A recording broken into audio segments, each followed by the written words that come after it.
Welcome to the CBS Radio Mystery Theater Archives, the only YouTube channel which has the original classic episodes of the CBS Radio Mystery Theater in order with no ads.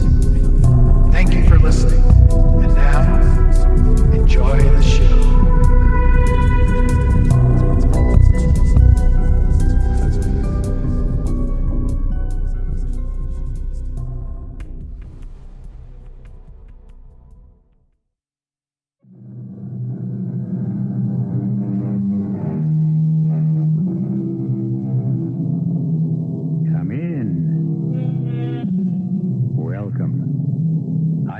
Marshall. Do you ever think of exactly what the word mystery means? Something beyond human comprehension is part of Webster's first definition. The supernatural, the gothic, witches, ghosts, and ghouls, of course. But the word has a wider meaning. It is also defined as an enigma, often used retrospectively of what has been, but is no longer. Unexplained or unrevealed. And this story is summed up in that statement, more or less exactly. I thought, Doctor, you tried to tell this court that your wife was dead when you left her. Well, yes. I mean, I'm not sure. You are a doctor, aren't you, Dr. Grant? Yes. And yet you cannot tell us whether or not life was gone from the body of Barbara Grant? Well, frankly, at the moment, I panicked so badly. Oh, I'm sure you must have under the circumstances. After having been a party to your wife's murder, why wouldn't you? Your Honor.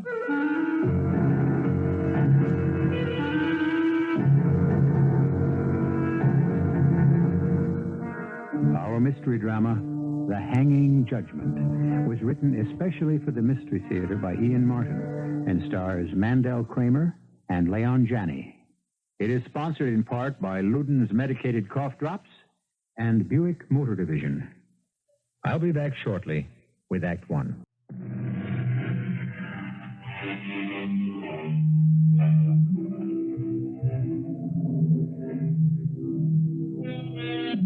Murder. Perhaps the greatest and most inexplicable mystery of all. How can one human being ever take the life of another? Bad enough in the heat of anger, but outrageous and sickening when it is in cold blood. Yet that particular riddle of the crime of murder is not the only one. We all know the others. How, where, when. And in so many cases, the most baffling, who. Ladies and gentlemen of the jury, I now present to you the problem of solving that in the case of the state against Dr. Samuel Grant and Ms. Cheryl Stafford.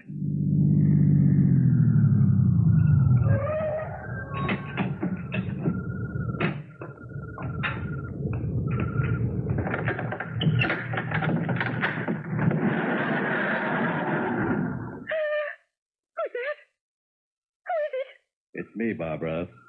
Sam. What are you doing here? You don't belong here anymore. You know we made a date tonight to talk over the divorce. You did, not me. Get out of here. Who's that with you? I said I'd bring Cheryl along. You get that slut out of my house and off my property. Barbara, put that gun away. Run, Cheryl, run! Give me the gun, Barbara. I'll give you what you deserve, you cheating, lying... Oh, no. No, I'm shot.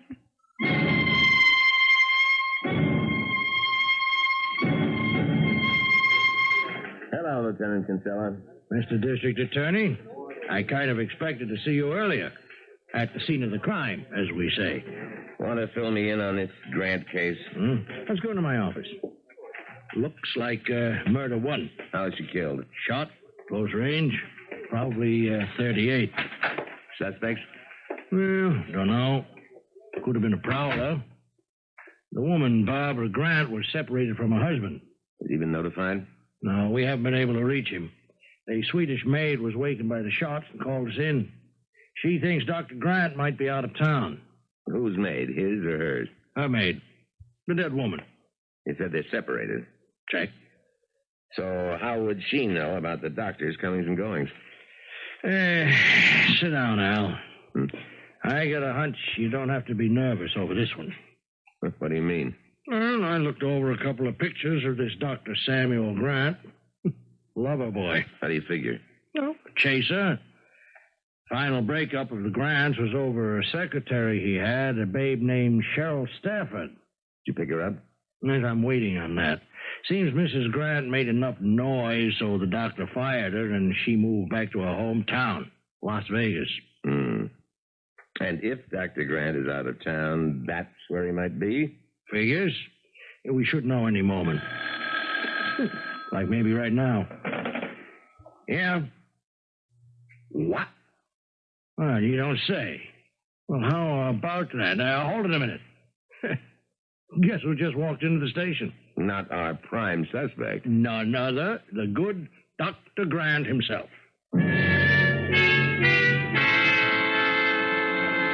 And I was out of town on special business when I heard the report on radio. So I flew back here to Los Angeles right away and came straight to the precinct house. We appreciate that, Dr. Grant. Well, you can't think that I have anything to do with the murder of my wife. I never even suggested that. You're bringing it up. No matter what you might suspect, I couldn't have. I parked my car at the airport day before yesterday and flew to Las Vegas for a medical meeting. I didn't return till early this morning. I'm sure the airport parking lot employees can vouch for that. It will be checked.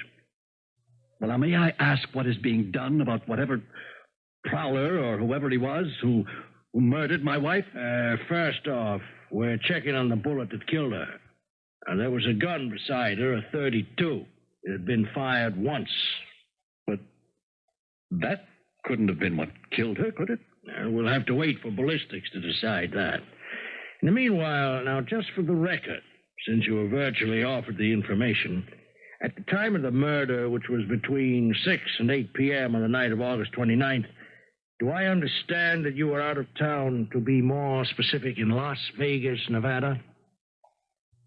Strictly off the record, I think I won't answer that question until I have found me a lawyer.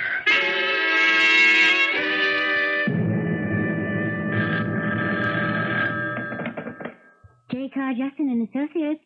I'd like to talk to Mr. Justin, please. Oh, may I ask who's calling? This is Dr. Samuel Grant.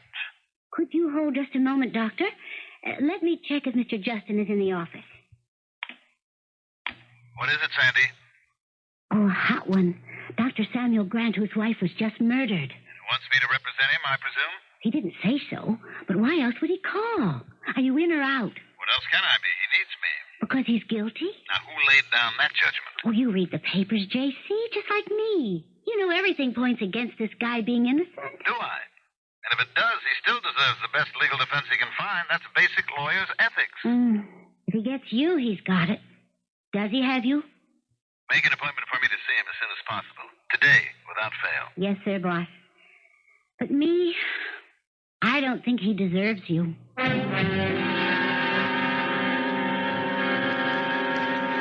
I'm Sandy Russell, Girl Friday to J. Carr Justin. I'm 25. I want a home, children, a happy marriage. But that's not what any girl could expect from Justin, especially not his Friday girl. Working for Justin is like 18 wild, exhilarating, exhausting hours every day. You either love him or hate him. No in between. He's tough, tenacious, and in his own way, tender, compassionate. Oh, he has to be. Because day in, day out, people put their lives in his hands. Guilty or innocent, he's their last best defense. So, Dr. Grant, you told the police that at the time of your wife's death, you were in Las Vegas? The attendant at the parking lot. Were you in Las Vegas? I had a speaking engagement. Where did you stay? Stay? You spent overnight there. What hotel? Oh, it's silly. I don't recall. Some motel. It should be. How did you get to the motel? Well, how does anyone get to a motel? By car. Only yours was parked in the Los Angeles airport, remember? Well, I could have gone by cab or rented a car. Sure, but if you went by cab, the motel would remember if you managed to remember the name of it. And if you rented a car, it'd be a simple matter to check. Whose side are you on, mine or the police? If I represent you, yours. I'm just giving you a little taste of the kind of questioning that you're going to have to face up to, either from the police or prosecuting attorney. I see now it wouldn't hold up. That's better. Now, what is true, Doctor?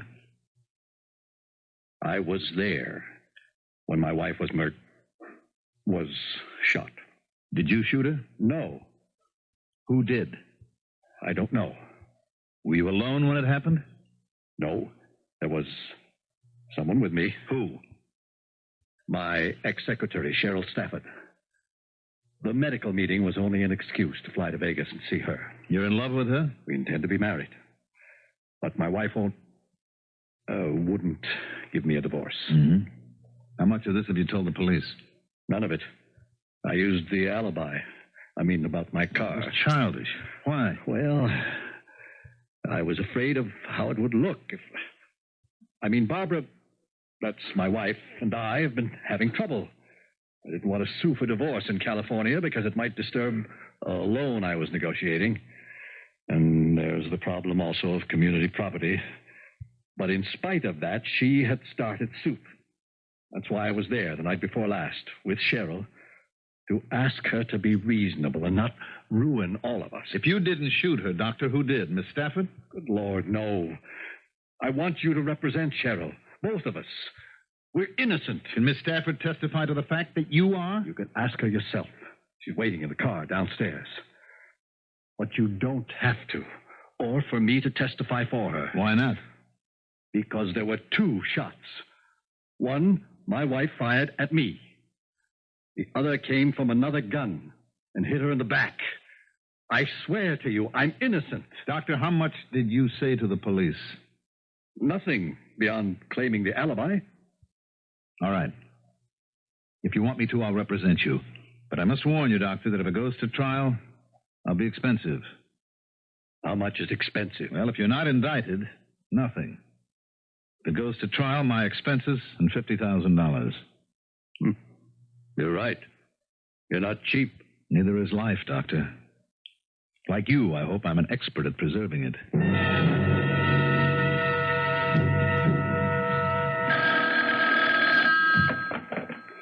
J. Carr, Justin and Associates.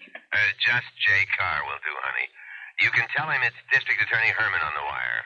Yes, sir, Mr. Herman. Just one moment. Give. Al Herman on the line. He sounds particularly smug today. Always a bad sign. Put him on. Mr. Justin will talk to you now, Mr. Herman. Thank you. Hello? Al? Well, I just thought you'd like to know the grand jury handed down indictments against your clients, Dr. Grant and Ms. Stafford. I'm just having warrants issued against them both for first-degree murder and conspiracy to commit murder. Now, you know that's going to be a waste of time, Al. You don't say. I just did. Ballistics showed that Mrs. Grant was killed with a bullet from a gun other than the one on the scene of the crime. That gun has disappeared, Al. Without it, you have no case. You wouldn't want to bet on that, would you? I'm not a betting man. It's just as well. I've got a nice little surprise to spring on you just for once. See you in court. Al? What's he got, J.C.? Such me. I'm more worried about what I may have got. What? Like they say, a bull by the tail.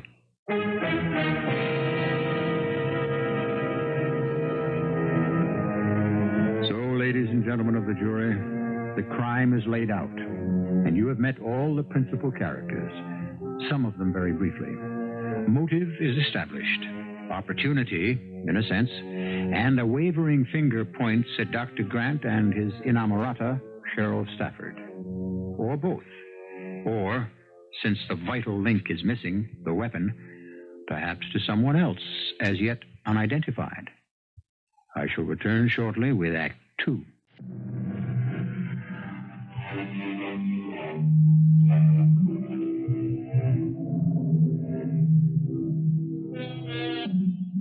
The awful suspense of a murder trial has begun. The wheels once set in motion cannot be halted until a jury renders a verdict. A woman is dead, her life snuffed out by unnatural causes. The whole organization of society demands that an explanation or some vindication of her ceasing to live must be forthcoming. Judge Ellen B. Prince presiding. The trial has begun and is in progress. The district attorney is questioning Lieutenant Kinsella on the stand. Lieutenant, may we return to your description of the crime? Or rather, I should say, what your investigation that night of the 29th of August and subsequent follow-up investigations revealed. Yes, sir. In response to a phone call from a Miss Trenham at 3349 Ventura Boulevard, West Covington, Central sent out a code 11. Sergeant Barasini and his partner, Patrolman Kaufman, were first on the scene. Responding to a general bulletin on Murder 1, I arrived there myself early in the morning of the 30th, about 4 a.m. And what did you discover, Lieutenant? The body of a woman, identified as Mrs. Barbara Grant, was lying before the garage door, a revolver lying near her right hand. Had this revolver been fired? Yes, sir. Once. Did the bullet discharged result in the death of Mrs. Barbara Grant? No, sir. What was the cause of death? As a result of ballistics check subsequently, a slug from a .38 revolver, almost certainly a police positive. Was this gun found at the scene of the crime? No, sir. Has it been found anywhere else since? No, sir. Is it not true, Lieutenant Kinsella, that at your request, the Police Department of Records and Licenses substantiated the fact that 2 years ago a permit was issued to a Dr. Samuel Grant? He was entitled to carry a gun? That is correct, sir. Just one more question, Lieutenant. The type of slug which killed Mrs. Barbara Grant did come from a police positive .38? Oh, absolutely. And it could have come from this particular weapon? No, you don't have to answer that. The question was really unnecessary. Your witness, Counselor. Well, let's complete that question, Lieutenant Kinsella. Could the slug have come from this particular weapon? What weapon is that, Mr. Jones? Ah, but that's just the point, isn't it, Lieutenant? This particular weapon is only a theoretical one, isn't it? Well, I'm not sure I know how to answer that question. Well, I have no tricks, Lieutenant. I have nothing up my sleeve. I'm merely trying to establish that this phantom gun is not established. It exists at the moment only as a speculation, an inference drawn from a bullet that caused the death of Mrs. Grant. Is that not correct, Lieutenant? Yes, sir. It's correct as far as it goes. Substantially, what you have in mind, Lieutenant, is that the death bullet could have been fired from exactly the sort of gun that the defendant, Dr. Samuel Grant, was licensed to own and carry. That is just what I meant. Yeah. Well, we can go into that a little later. A couple of more questions, if you will, Lieutenant. Yes, sir. Now, the gun that was found by Mrs. Grant had been fired. Is that correct? Yes, sir. Once. What caliber was that? 32, sir. Was that bullet found? Yes, sir, in the back wall of the garage. And the bullet from her .32 was fired in the direction of Dr. Grant, who was inside the garage at the time? Yes, sir. Yes, sir. But there were definitely two shots. Well, of course, sir. There was one right after another. The maid in the house heard them. Where was Mrs. Grant shot? In what part of her body? She was shot in the back. In the back. Thank you very much, Lieutenant. That's really all I need. That's what Justin does that is so great. He meanders around, gets everyone cooled off and relaxed, and then whams home a zinger that makes the jury sit up, and that stays planted in their minds. It's like a baseball game, a trial, inning after inning, each side striking out or scoring, like Justin just did. Doctor, I asked you to describe the events of the night of the 29th leading up to the death of your wife.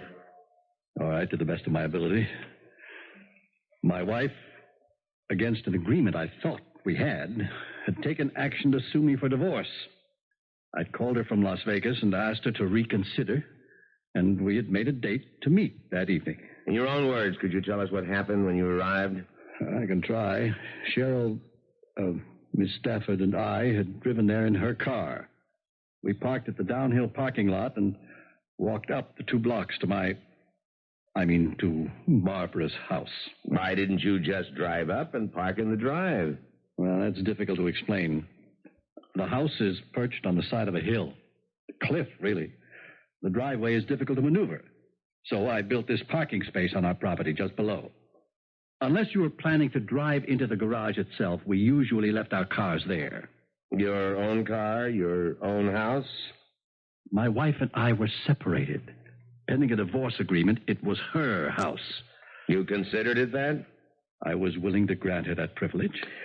After you and Miss Stafford had walked up to the garage, what did you find? Well, there was no one home. I still had my keys, and I had just let Miss Stafford and myself in when my wife drove up. We'd come in the back door, and it was just at dusk, so I didn't bother to put on any lights. Cheryl and I just went through the inner door to the garage about the same time as Barbara opened the garage sliding door. Who's that? Who is it? It's me, Barbara. Sam. What are you doing here? You don't belong here anymore. Now, you know we made a date tonight to talk over the divorce. You did, not me. Who's that with you? I said I'd bring Cheryl along. You get that slut out of my house and off my property? Barbara, put that gun away. Run, Cheryl, run! Give me the gun, Barbara. I'll give you what you deserve, you cheating, lying... No, you're wrong. Are you crazy? No.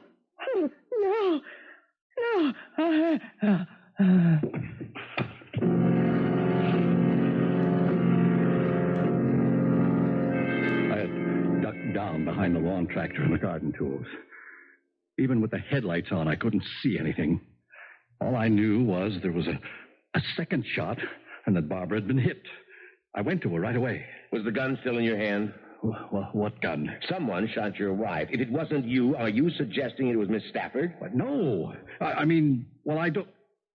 didn't even know where Miss Stafford was at the time. I see. So you went to your wife and then... What happened, Barbara? Are you all right? And did she reply? Yes, she said, I love you.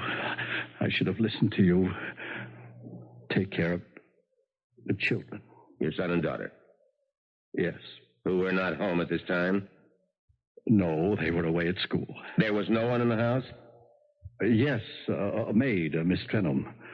I could hear her moving, and I imagined calling the police. And then what happened? I panicked. I'm sure you did. What did you do in your panic? I ran down the hill to the parking lot. Where you found Miss Stafford waiting for you? Yes. With the gun? What gun? The gun that shot your wife. Cheryl had no gun. Then you had it. What did you do with it? Objection, Your Honor. The district attorney is obviously trying to put words into the mouth of the defendant. Not quite, Mr. Justin. But I do feel, Mr. Herman, you have not established the existence of the gun up to this point. Well, may I say, it doesn't matter, Your Honor. The bullet that lodged in Mrs. Grant's heart has established that such a gun existed. Your witness, Mr. Justin. Mr. Grant. I beg your pardon, Dr. Grant. Can I take you back for a moment to the night of May the 14th? Would you be good enough to tell the court what took place at your home on Ventura Boulevard? Both my wife and myself were away. It was Miss Trenholm, the maid's night out. We were robbed. Mm-hmm. Now, I have here a certified list from the insurance company of all the things that were taken. The stereo equipment, TV sets, jewelry, etc. Among those items is one very relevant one. Was a .38 caliber police-positive revolver also removed? Yes, sir. And did you immediately, in the course of the insurance investigation, notify the police of that fact?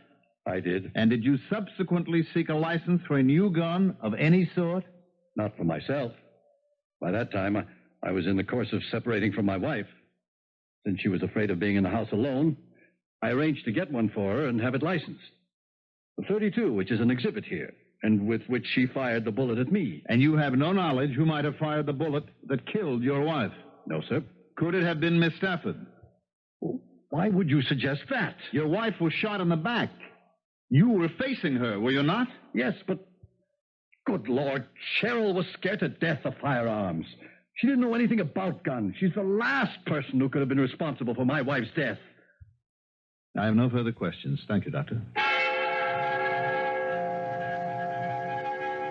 But there were. The DA went after Dr. Grant on redirect, tooth and nail. And worse than that. Oh, I've been around courts long enough to know that when Cheryl Stafford got on the stand, she was in for hell. Most of all, I couldn't understand J.C. You work for a man long enough, love him too much, like me, and you know too much about him not to know he wasn't putting out his best effort here. I called him on it. Alexandra, don't ask questions. That's my business. I get the put down anytime you call me Alexandra.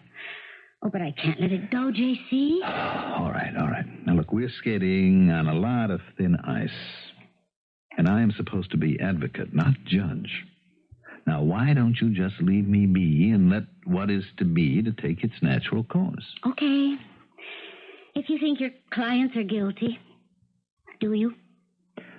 I have a basic rule to try and consider my clients innocent. Oh, but the way things are going, you're going to lose. Well, that's a very absolute term. It's the way it's going.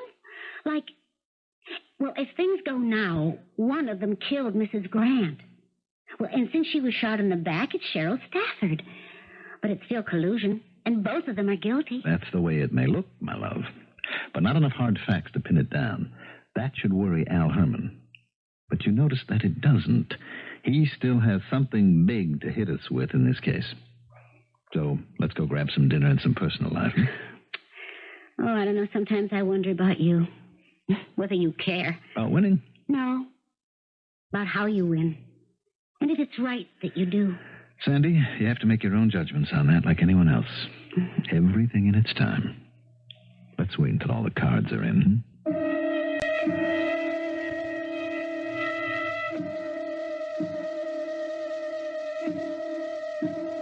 As J. Carr Justin knows from experience, there is no drama more tense, more uncertain in its outcome than the arena of the courtroom.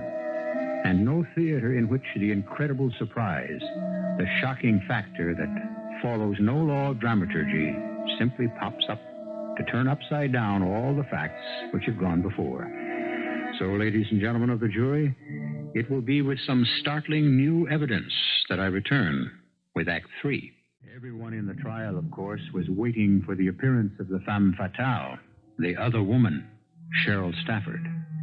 But before her appearance, the surprise witness suddenly appeared on the chair, a witness guilelessly introduced by Cheryl's brother, who was testifying as a character reference for his sister, a witness named William Aloysius Brody.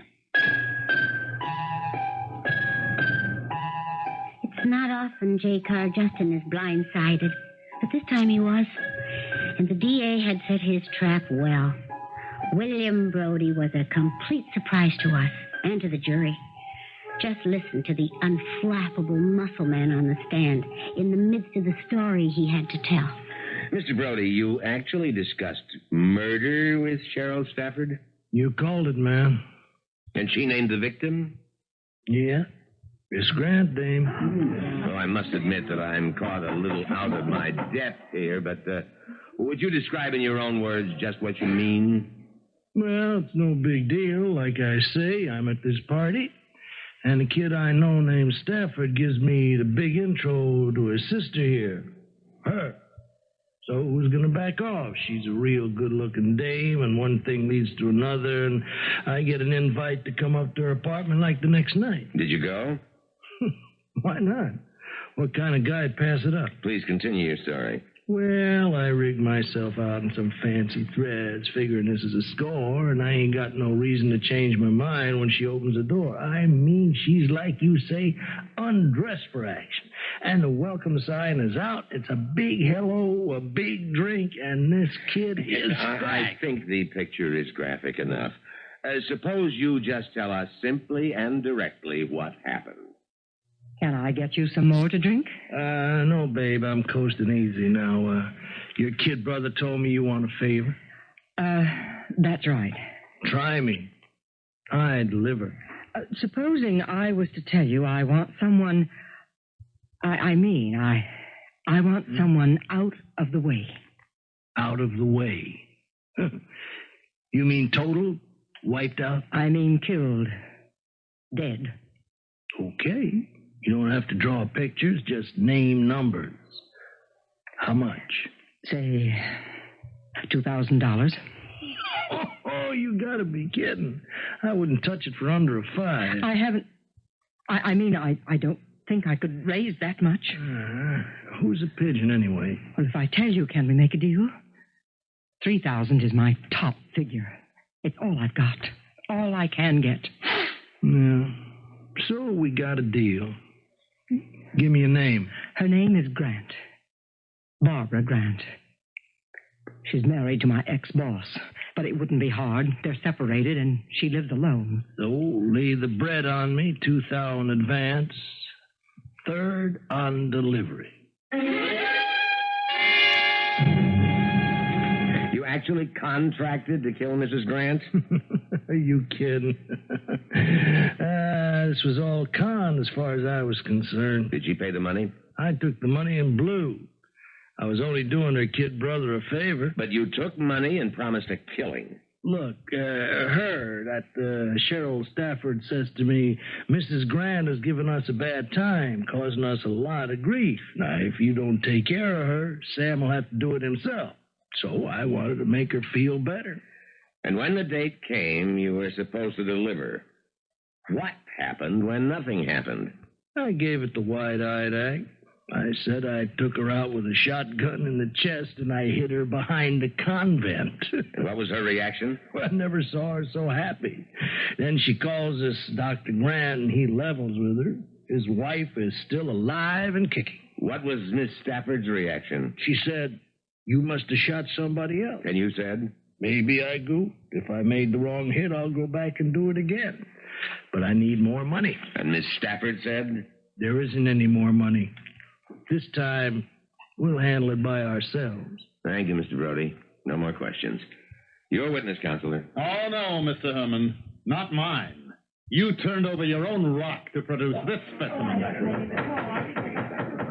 You know better than to make a remark like that, Counselor. My mind does, Your Honor. My throat just threw it up involuntarily. Are you courting a mistrial by exhibiting prejudice towards a witness? My apologies to the court.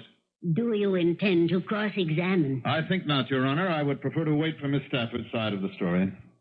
Perhaps just one or two questions. The witness is yours. Would you repeat your name, please? Brody. William Brody. William Aloysius Brody? Yeah. But like, man, I dropped the middle go-around in high school. You also dropped your other names? What other name? Well, don't be alarmed. If you have any aliases, I don't know about them.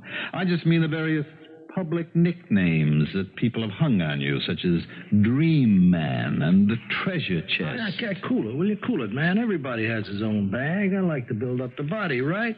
Anything wrong in that? To each his own.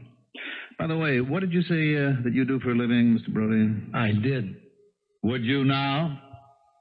Well, this and that, man, I hang loose. No big deal. Oh, I think you're much too modest, Mr. Brody. I have here a list.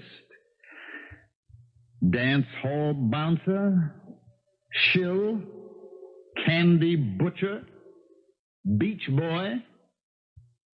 But I don't mean all of these. I mean your real profession, since gigolo and ladies' man are a little out of style. What shall we call you, a professional stud?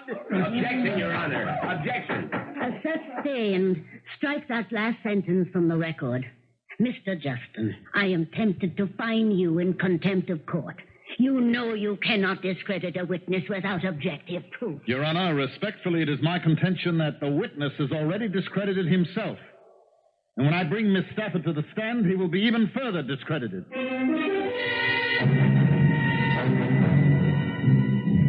So at last it was the defense's turn. And finally, Cheryl Stafford was on the stand. Small and slight. Very pretty in a quiet way. Somehow defenseless. To try to puncture the obvious effect she had on the audience and jury, the DA tore into her mercilessly. And you were not ashamed to face the woman whose husband you had stolen? No. Sam, Dr. Grant had already left his wife before we fell in love. Why didn't you drive straight up to the house? Well, Sam explained that. You didn't use that way to approach the house with the object of surprising Mrs. Grant? Well, why should we? She was expecting us. To discuss divorce? Yes. Then will you tell me why it was necessary for Dr. Grant to take his bag up to the house with him? He wasn't making a house call, was he? No, but... Well, now, were you aware that that bag contained, along with the expected items you might think of, a hank of rope, rubber gloves, a butcher's knife, and a box of cartridges, perhaps even a gun? Which was missing, of course, by the time the police found the bag abandoned in the garage. Wouldn't you say that was less a doctor's bag than a murder kit? Objection, Your I Honor. withdraw the question. Now, let's skip to the moment Mrs. Grant arrives and takes out a gun and fires at her husband. What did you do? I ran just as hard as I could, the way Sam told me to. And did you stop to see what was happening before and at the moment the fatal shot was fired? Did Dr. Grant run and duck? Could someone else have approached and fired the shot into Mrs. Grant's back? I don't know. I don't Only know. you admit the possibility, can't you? Perhaps even a probability that it could have been you who returned and fired that fatal shot to protect your lover and to carry out the scheme you were both agreed upon before you went there that evening of the 29th. To kill the only thing that stood in the way of your happiness and your future, since you couldn't hire someone successfully to kill her. Didn't you and Dr. Grant, by one means or another, carry out her death sentence yourself?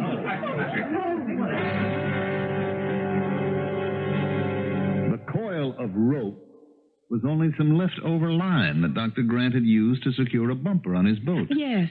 And the so-called butcher knife was a simple kitchen all-purpose knife which Dr. Grant had bought because you needed it to cut bread and prepare salads and so on. Yes. It wasn't even that big. Couldn't be less important. And the rubber gloves, I think, of course, are self-explanatory.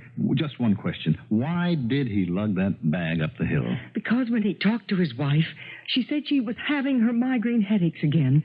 He thought he might have something to relieve them. All right, let's move to another field for a moment. You've heard the testimony of William Brody. I have. Was he telling the truth? Mr. Brody is a liar. If you want the real truth of what happened in our interview, here it is. Well, here I am, babe. Let's break out the booze and get the party going. This is no party, Mr. Brody. You were recommended to me by my brother. Count on me. I deliver. I'm embarrassed about this. I don't quite know how to say it. Hey, don't run a fever. I'll lay it out. You want a dame compromised enough to make a case for her husband to sue for divorce, huh? I'm ashamed to say you're right. That could run into real dough, you know. Who's the dame? Her name is Grant. She lives alone. It's going to run 5 big ones. 5,000? Hmm? Well, I haven't got that much. 3,000 is the best. Is the most I could raise. No, okay, if that's what the traffic will bear. You got a deal. You paid him? Yes. But he just took the money without... Delivering. You hated what you felt you had to do, didn't you? Oh, yes. Then how could you have done it? Attempt to compromise a woman as decent and vulnerable as you are. Because Barbara Grant wasn't like that at all. She was cold and hard and calculating. She didn't want Sam for herself. She was just determined that no other woman should have him. She hadn't allowed him to touch her in over 2 years. She wasn't a woman, just a machine. And if that was the only way Sam could get his freedom, I was willing to take it. Because he's the gentlest, kindest man in the world, and I love him. One more question. Did you shoot Barbara Grant? Mr. Justin, I wouldn't even know how to fire a gun. Thank you, Miss Stafford. The defense rests.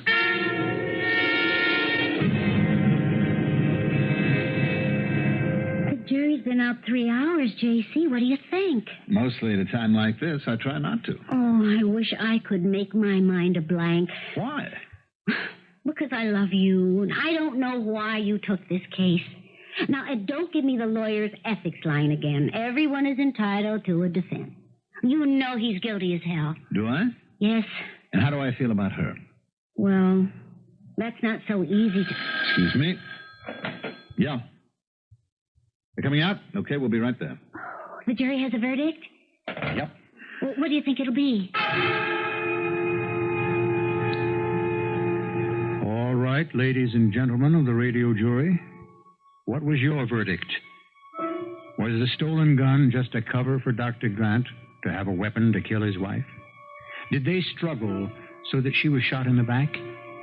Did Cheryl fire the fatal shot? Or did the incredible Mr. Brody decide to earn his money by coincidence that evening? It's your decision. Who killed Barbara Grant?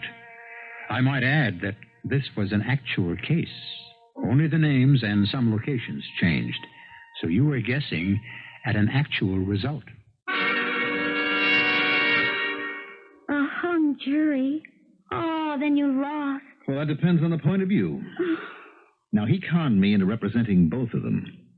I had to fight for Dr. Grant as hard as I could to save a trusting, if stupid little girl who gave her love not wisely but too well. But in saving her, you got him off. No. They'll be tried again. This time separately. And this time I will represent only one, Miss Stafford. Without her as a shield, he'll be convicted. She won't get out of it clean. We all have to pay for mistakes. But at least she won't have to share the death chamber with him.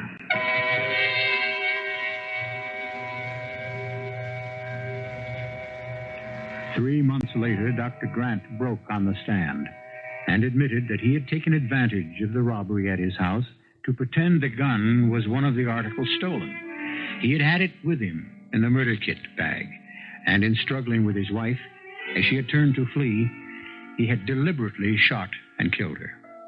He got life imprisonment. Cheryl was convicted as an unwitting accessory after the fact. She was sentenced to a 2-year term, but released on probation. On the basis of the facts, would your verdict have been the same? I'll be back shortly.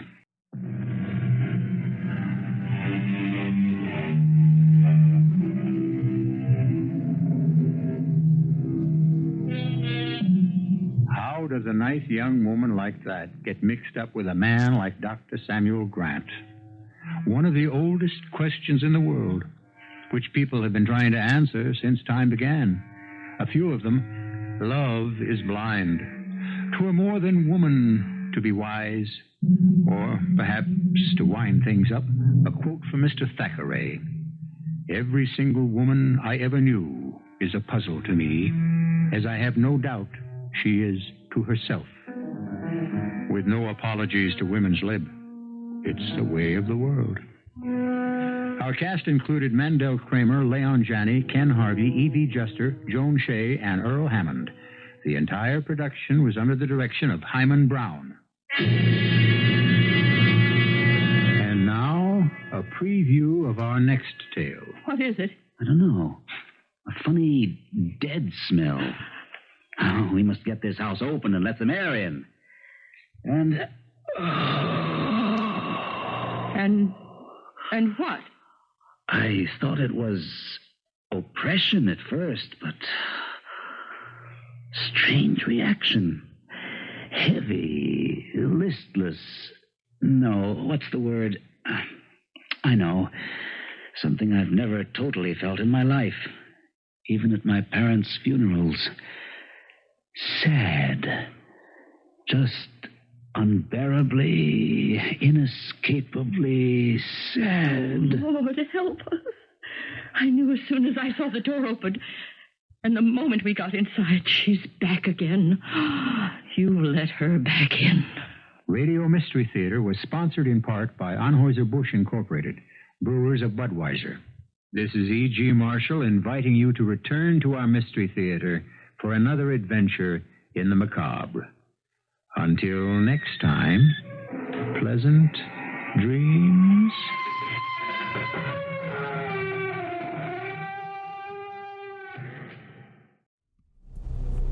I hope you enjoyed this episode of CBS Radio Mystery Theater. If you've enjoyed this and want to hear more, please subscribe to this channel. visit my other YouTube channel by searching Mr. Brian McCarthy in the YouTube search